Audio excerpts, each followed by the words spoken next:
अम्मा वो क्या हो गया ना, युगांत मारा गया। युगांत मारा गया? बॉडी कहाँ गई? वो मर चुका था, वो उठ के नहीं जा सकता। ऑब्वियसली नहीं जा सकता। फिर वो कहाँ गया? इंस्पेक्टर साहब, मुझसे एक गलती से किसी का खून हो गया। What? ये केस की या फिर आपकी लॉ की बात नहीं है, ये एक आदमी की बात है जिसकी लाश नहीं मिल रही है। कहीं आप मेरी बात तो नहीं कर रहे हैं? इंस्पेक्टर साहब भी ठीक कह रहे हैं।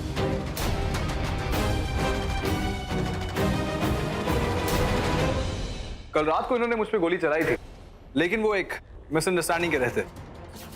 शायद रात के अंधेरे में इन्होंने मुझे कोई जंगली जानवर समझ लिया था और मुझ पे गोली चला दी। लकीली वो गोली मुझे लगी नहीं और मैं बच गया। देखिए, कोई खरोच नहीं आई है मुझे।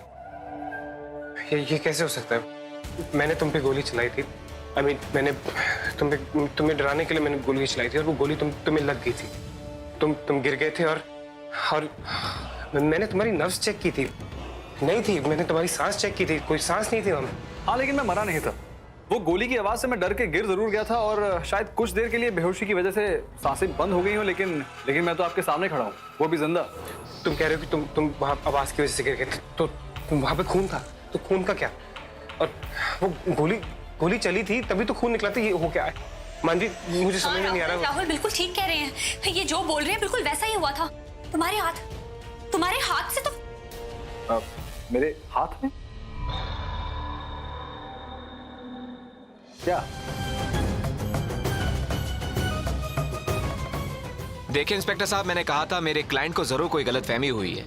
अब विक्टिम खुद खड़े होकर कह रहा है कि वो जिंदा है, फिर तो कोई केस बनता ही नहीं है। तो मेरे क्लाइंट को यहाँ बैठाकर कोई फायदा नहीं है। इंस्पेक्टर साहब प्लीज इनको छोड़ दीजिए आप। ठीक है राहुल जी, अभी आप घर जा सकते हैं। Thank you very much inspector साहब। चलिए आप प्लीज।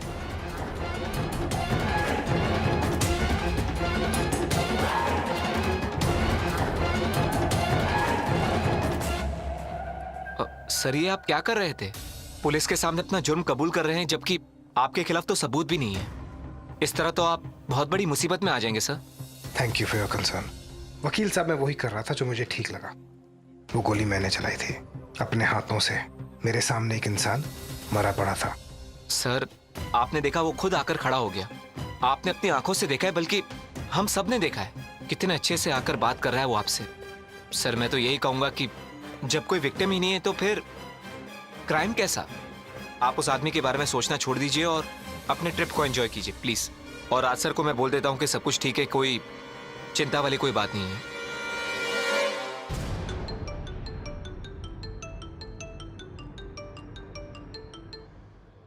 हेलो, हाँ राहुल ठीक है ना? राज सर कोई चिंता वाली बात नहीं है, सब ठीक है। राहुल जी को गलतफहमी हो गई थी कि उनकी गोली से किसी आदमी की जान चली गई है। गोली तो चली है लेकिन किसी को लगी नहीं है। वो आदमी खुद चलकर पुलिस स्टेशन में खड़ा हो गया था। थैंक गॉड, मैं पहले ही जानता था कि राहुल किसी को कोई नुकसान नहीं पहुंचा सकता। अब राहुल है वहां? हाँ, लीजिए राहुल जी से बात कीजिए, लीजिए। जी डैड। राहुल, देखा राहुल, मैंने कहा था ना कि तू ऐसा कुछ कर ही नहीं सकता। तुझे गलतफहमी हुई है। देख, सब ठीक हो गया ना? हाँ राहुल, तू मेरा बेटा है, तुझे तुझसे ज्यादा मैं जानता हूं। अरे तू जानबूझकर तो क्या, किसी को सपने में भी नुकसान नहीं पहुंचा सकता, अनजाने में भी नहीं कर सकता ऐसा। तो फिर किसी की जान लेना तो बहुत दूर की बात है। I don't know डैड, मुझे कुछ ठीक नहीं लग रहा यहाँ पर। जो कुछ भी हुआ मेरी आंखों के सामने हुआ था। वो गोली चली थी, वहां पर एक लाश थी और वो लाश खुद चल के कैसे आगे मैं नहीं जानता हूँ, लेकिन कुछ अजीब जरूर है dad. Something is not right. Come on Rahul, बेटा मैं जानता हूं पिछले दिनों तूने बहुत कुछ फेस किया है, लेकिन इतना तो तू भी समझता है ना कि कोई कितना भी बड़ा पैसे वाला हो या पावर वाला क्यों ना हो, लेकिन एक बार इस दुनिया से चला जाए तो लौट कर नहीं आ सकता। मानता ना इस बात को? फिर वो आदमी कैसे आ गया? हाँ शायद आप ठीक कह रहे हैं डैड, शायद मैं ओवरथिंक कर रहा हूँ। शायद नहीं बेटा, मैं बिल्कुल ठीक ही कह रहा हूँ। और तू ये टेंशन लेना बंद कर दे। Just enjoy your holiday, relax कर। स्ट्रेस लेकर कुछ नहीं होने वाला। घूमने गया घूम, ओके? चल मैं बाद में बात करता हूँ तुझसे। Okay okay, thank you sir. Thank you ma'am. Rahul क्या सोच रहे हो? सब ठीक है ना? बिल्कुल ठीक है, चलो।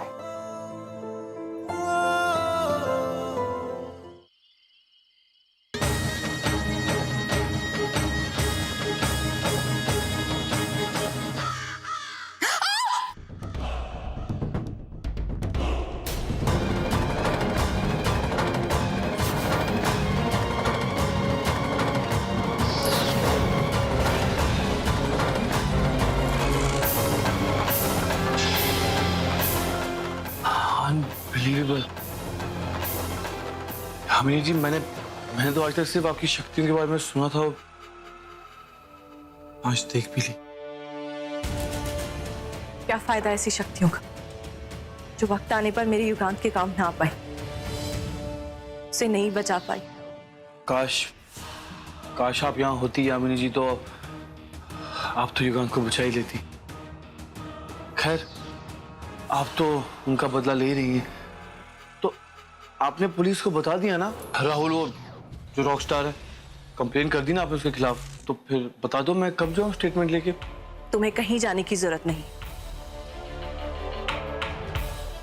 और मैंने पुलिस को कुछ नहीं बताया, बल्कि पुलिस के पास भी मैं युगांत के रूप में ही गई थी, ताकि वो लोग भी उसे जिंदा मान ले और पोस्टमार्टम के लिए उसकी डेड बॉडी को ना ढूंढे। अगर ऐसा होगा तो हमारे इंसान ना होने का सच भी सबके सामने आ जाएगा,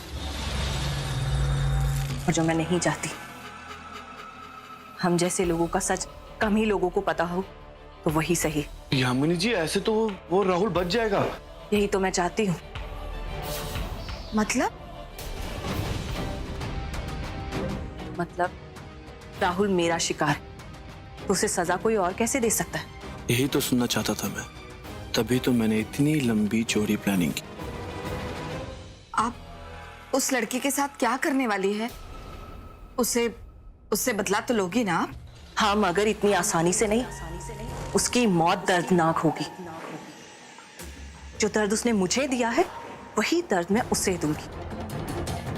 उसने मुझसे मेरा युगांत जीतकर मुझे अकेला किया, अब मैं उसे अकेला करूंगी, उससे उसकी बीवी छीनकर।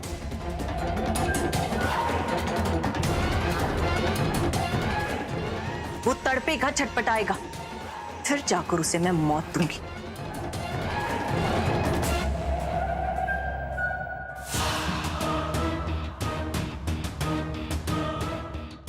मैं युगांत के अंतिम संस्कार की तैयारी करता हूँ। नहीं, अभी नहीं। मैं कुछ देर अपने युगांत के साथ रहना चाहती हूँ।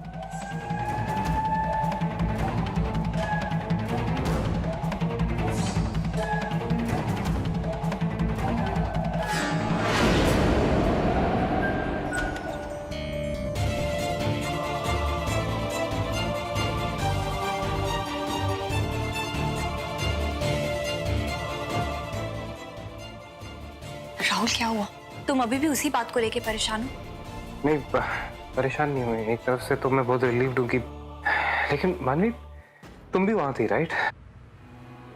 तुम्हारे सामने हुआ ये सब, कहीं कुछ बात समझ में नहीं आ रही है। You know, it's very strange. ये सब कुछ नॉर्मल नहीं लग रहा है। ऐसे कैसे हो सकता है कि थोड़ी देर पहले जिस इंसान की नब्ज चेक की मैंने, वो वहां पर खड़ा था, और वहां पर क्यों खड़ा था? हो क्या रहा है यार? मुझे तो खुद समझ नहीं आ रहा कि ऐसा कैसे हो सकता है।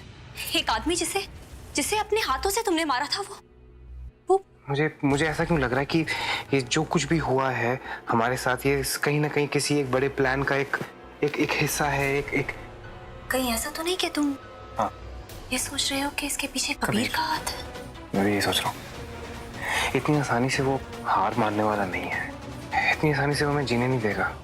मुझे लगता है कि कहीं ना कहीं ये सब कुछ जो हो रहा है, ये उसी की प्लानिंग का नतीजा है। नहीं राहुल, मुझे ऐसा नहीं लगता कि कबीर का इन सब के पीछे कोई हाथ है, क्योंकि अगर कबीर इन सब के पीछे होता तो वो तुम्हें कभी पुलिस स्टेशन से घर नहीं आने देता। इनफैक्ट वो तो चाहता कि तुम्हें जेल नहीं, फांसी हो। मुझे समझ में नहीं आ रहा कि मानवी हो क्या रहा है, कि वो आदमी अगर हमारे अगेंस्ट है, तो उसने पुलिस में आके हमें बचाया क्यों? वो इसीलिए क्योंकि वो भी ये नहीं चाहता होगा कि उसकी पोल ना खुल जाए। तुम्हें ऐसा नहीं लगता? ये भी हो सकता है। वो अपनी असलियत नहीं बताना चाहता हूँ उस दुनिया को। वैसे राहुल, छोड़ो ना ये सब। अब जो हो गया उसको प्लीज भूल जाओ। हम कल से इसके बारे में बिल्कुल भी बात नहीं करेंगे, ठीक है? हम यहाँ घूमने आए हैं ना, तो हम उसी के बारे में सोचेंगे।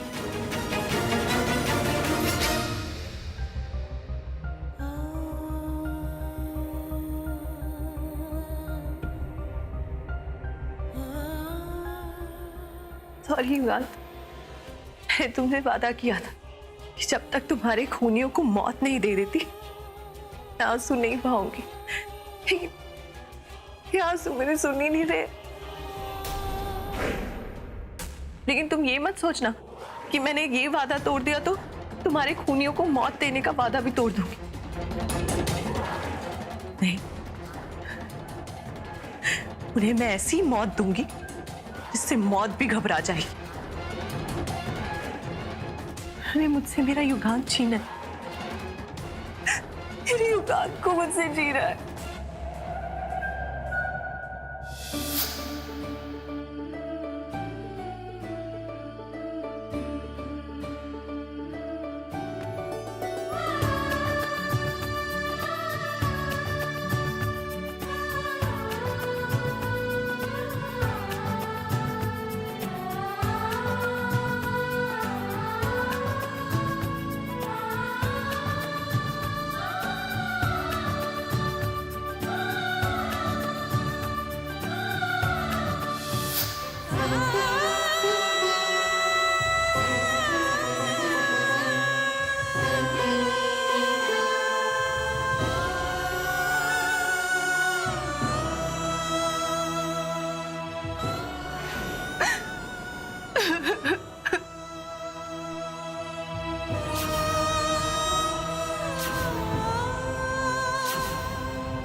युगांत, तुम मुझसे दूर नहीं जा सकते। युगांत।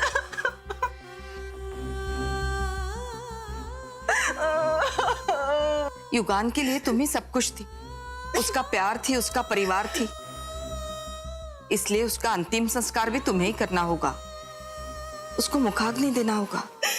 इसलिए कह रही हूँ संभालो, संभालो।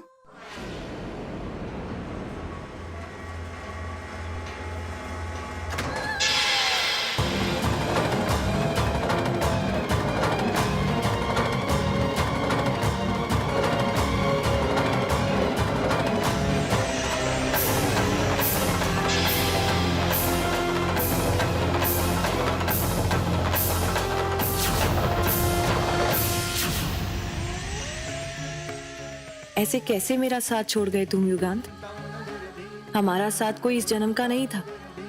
पिछले 500 सालों से एक दूसरे के साथ थे हम, और तुमने इतनी आसानी से मुझे खुद से दूर कर दिया। ये भी नहीं सोचा कि तुम्हारे बिना तुम्हारी यामिनी कैसे जिएगी।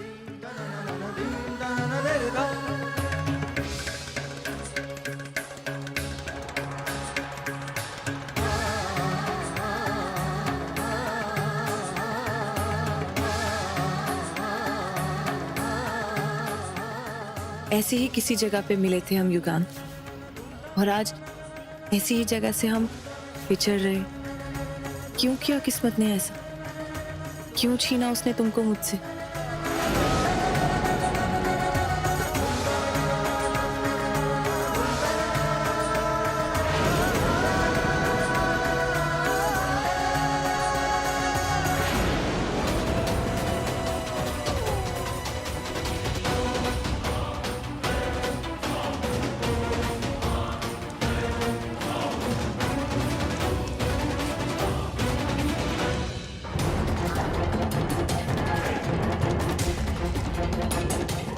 मैं उस राहुल को जिंदा नहीं छोड़ूंगी।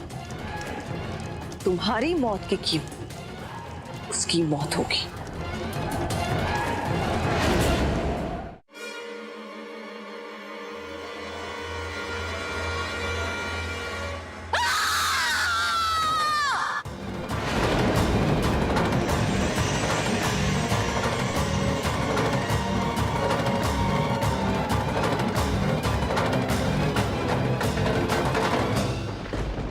चलो यामिनी, थोड़ा सा खा लो।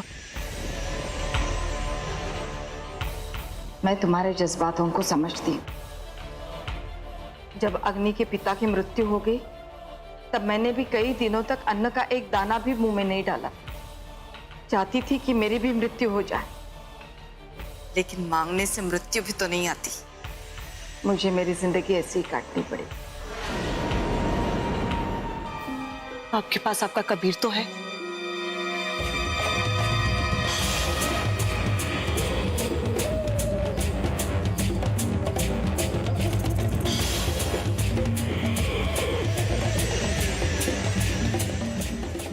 लेकिन मेरे पास तो सिर्फ मेरा युगान था, और आज वो भी चला गया। कई सदियों से साथ थे और हमें कोई अलग नहीं कर पाया। राजाओं महाराजाओं के समय कई राजाओं ने मुझे पाने की कोशिश की, मुझे मेरे युगान से अलग करने की कोशिश की, लेकिन कोई हमारे बीच ना आ पाए, सब मारे गए। पर मेरा युगांत कभी मुझसे अलग नहीं हुआ। हमारे बीच हमने किसी को आने ही नहीं दिया, यहां तक कि मौत को भी नहीं। हम हमेशा एक दूसरे की ढाल बनकर रहे, लेकिन आज मुझसे मेरी ढाल ही छिन गई। मेरा युगान मुझसे दूर हो गया। कैसे रह पाऊंगी मैं उसके बिना? कैसे भुला पाऊंगी अपने युगान को? आपको बोलना भी चाहिए यामिनी जी कि उस राहुल ने आपसे आपका पति छीना है। जो युगों से आपके साथ था, आपका युगांत आपसे छीना है। अरे वो बेचारे तो कुछ कर भी नहीं रहे, बस चुपचाप करके अपनी पूजा कर रहे थे, किसी को भी नुकसान नहीं पहुंचा रहे थे। पर पता नहीं कहां से वहां पे वो राहुल आ गया और उसने युगांत पे गोली चला ली। अभी तक ये बात मेरे दिमाग से जा नहीं रही। छोड़ूंगा नहीं उससे मैं। जितनी बेरहमी से उसने युगांत को मारा है, उससे भी बदतर मौत दूंगा उसे मैं। अभी जाके उसकी लाश लेके आऊंगा यहाँ पे मैं। नहीं, तुम ऐसा कुछ नहीं करोगे। वो मेरा शिकार है, मैं ही उसे मौत दूंगी। ठीक है अम्मी जी,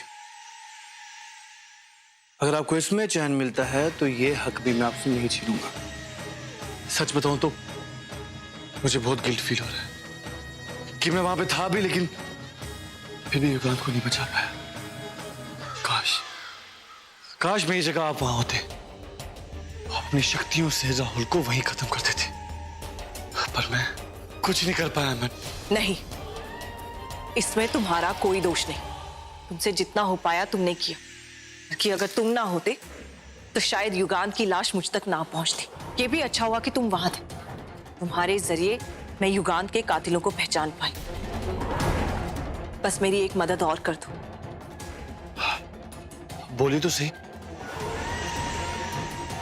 मुझे जानना है कि उस रात क्या क्या हुआ। मुझे शुरू से जानना है, उन्होंने मेरे युगांत के साथ क्या किया, कैसे किया, मुझे सब जानना है। ऐसा हुआ कि हम जिस वक्त बलि चढ़ाने वाले थे, अभी युगांत ने मंत्र पढ़ने शुरू ही किए थे कि वहां पे मानवी, राहुल की बीवी, वो पहुंच गई।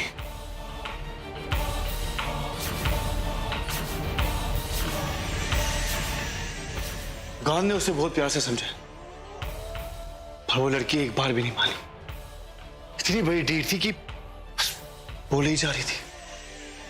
युगांत ने बहुत बर्दाश्त किया, पर वो लड़की एक भी नहीं मान रही थी, चीखने चिल्लाने लग गई। मैं उस वक्त कैमरा फिट करने गया था और मुझे लगा युगांत को तो मेरी जरूरत भी नहीं पड़ सकती। तभी वहां पे गर्मा गर्मी हो गई। उसने और कुछ बोल दिया और युगांत को भी गुस्सा आ गया और उसने भी चिल्लाना शुरू किया, और उसकी आवाज से थोड़ी देर बाद उसी वक्त वहां पे राहुल आ गया और उसके हाथ में गन थी।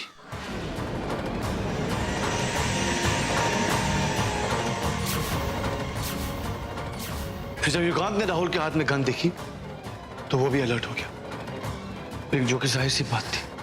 और फिर सेल्फ डिफेंस में युगांत ने भी अपनी शक्तियों का प्रयोग किया और उसी वक्त अचानक से राहुल ने युगांत पे गोली चला दी और बिना कुछ सोचे समझे युगांत की जान ले ली।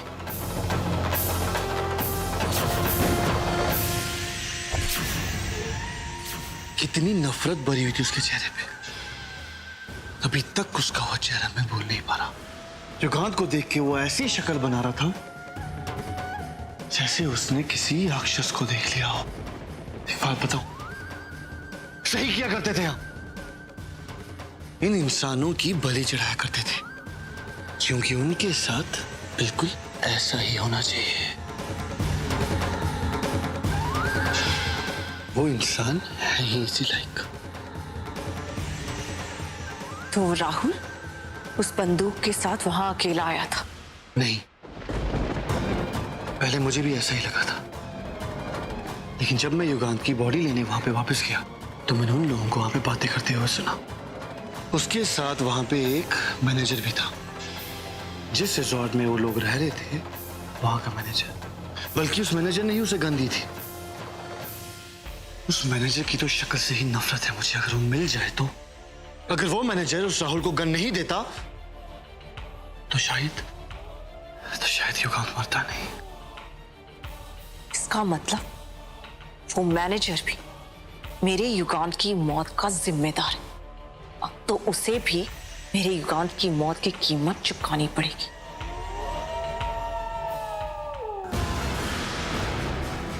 क्या करने वाली हो तुम? बस देखते जाओ और मौतों को गिनते जाओ।